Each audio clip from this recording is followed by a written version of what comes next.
Praise lord. దేవుని యొక్క నామాన్ని బట్టి మీ అందరికీ శుభాలు తెలియపరుస్తున్నాం. దేవుడు తన యొక్క కుమారుణ్ణి ఈ లోకానికి పంపించినప్పుడు చాలా విధాలుగా మనకి కొన్ని విషయాలను తెలియపరుస్తూ ఉన్నాడు.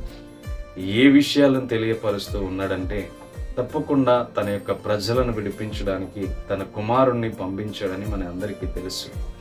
ఆయన రక్తము ద్వారా మనకి శుద్ధీకరించబడ్డామని తెలుసు. ఆయన రక్తము ద్వారా మనకి పాప క్షమాపణ ఉందని తెలుసు. అయితే దేవుడు కూడా ఈ లోకంలో ఆయన కుమారుని పంపించినప్పుడు ఆయన కుమారుడు ఈ లోకంలో మాట్లాడుతున్న మాట ఏమిటంటే, తండ్రి, ఈ గిన్నె నా యొద్ద నుండి తొలగించుటకు నీ చిత్తమైతే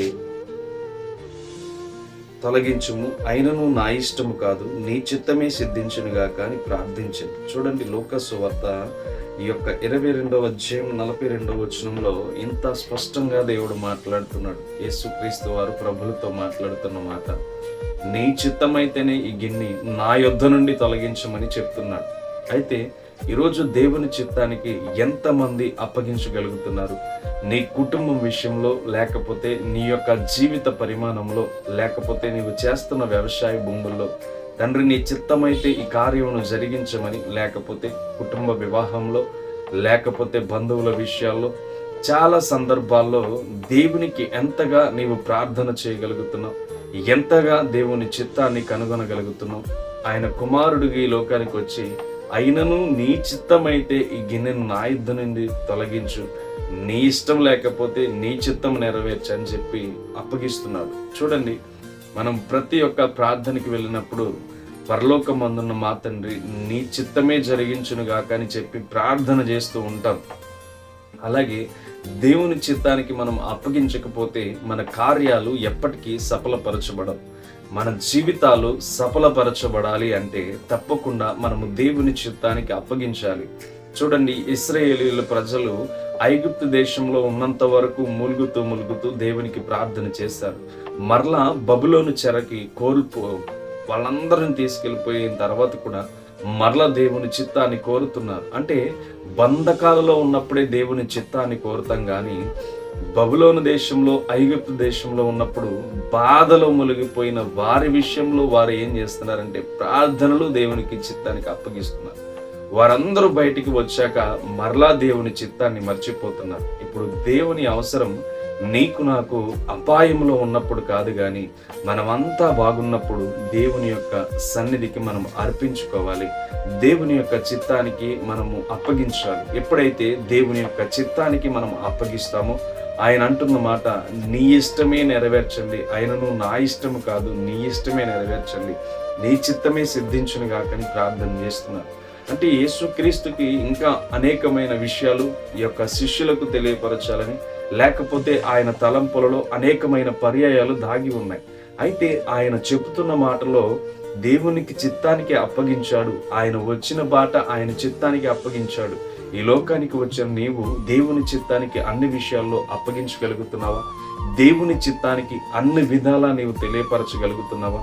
ప్రతిరోజు అనుకుంటావు, లేకపోతే ప్రార్థనకు వెళ్ళినప్పుడు అంటావు, నీ చిత్తమే నెరవేర్చబడును గాక అని చెప్పి పరలోక ప్రార్థన చెప్పుతూ ఉంటావు. కానీ ఆ ప్రార్థన చెప్పుతున్న నీవు దేవుని చిత్తానికి ఎంతగా అనుకూలం కలిగి జీవిస్తున్నావు? దేవుని ఇష్టానికి ఎంత మక్కువ చేసుకుని బ్రతకగలుగుతున్నావు? ఒకసారి ఆలోచన చేయి. దేవుడు తన ప్రజలను కాపాడడానికి ఎంతగానో ఇష్టపడుతున్నాడు. యేసుక్రీస్తు కూడా తన యొక్క చిత్తానికి మాత్రమే ఈ లోకానికి వచ్చి ఆయన ముందుకు వెళ్తున్నాడు, కానీ ఆయన ఇష్ట ప్రకారం ఏది చేయట్లేదు. ఎక్కువగా ఆయన గురించి మనం చదివినట్లయితే ఆయన ఎక్కువగా తండ్రితో మాట్లాడుకున్నట్లుగా మనం చూస్తూ ఉంటాం. ఈరోజు దేవుని చిత్తానికి ఎంతగా అప్పగించడానికి తండ్రితో మాట్లాడుతున్నాం, ఎంతగా దేవునికి ప్రార్థన చేస్తున్నావు, ఎంతగా పరిశుద్ధాత్మక అవకాశం ఇస్తున్నావు. ఈరోజు తప్పకుండా నీ చిత్తమే ఈ రోజు నుంచి జరుగుతుంది. అయితే ఈ రోజు నుంచి ఈ రోజు వరకు నీ ఆలోచనలే ఇష్టముగా జరిగినాయేమో, ఈ దినాన్ని నుంచి దేవుని చిత్తానికి నీ జీవితాన్ని అప్పగించు. దేవుని యొక్క అనుభవంలో నీ జీవితాన్ని ముందుకు నడిపించు. దేవుడే నీకు సహాయం చేస్తాడు. ప్రతి విషయంలో దేవుడే నేను దీవిస్తాడు. ఎందుకంటే దేవుని చిత్తానికి మనం ఎప్పుడైతే అప్పగిస్తామో ప్రతి కార్యం ఆయన ఏది కూడా మన జీవితాల్లో లోటు చేయకుండా తీసుకెళ్తాడు. అట్టి కృపలో నీవు నేను జీవించలాగున దేవుని చిత్తానికి మన జీవితాలను అప్పగిద్దాం. Praise lord. చిన్న ప్రార్థన చేసుకుంటాం. పరమందున్న గొప్ప దేవ, పరిశుద్ధ దేవానికి స్తోత్రాలు. ప్రతి ఒక్క ప్రార్థన విషయంలో కుమారుడు నిన్ను అడిగిన రీతిగా మా జీవితాలు నీ చిత్తానుసారముగా నడుచుటకు మేలు చేయండి.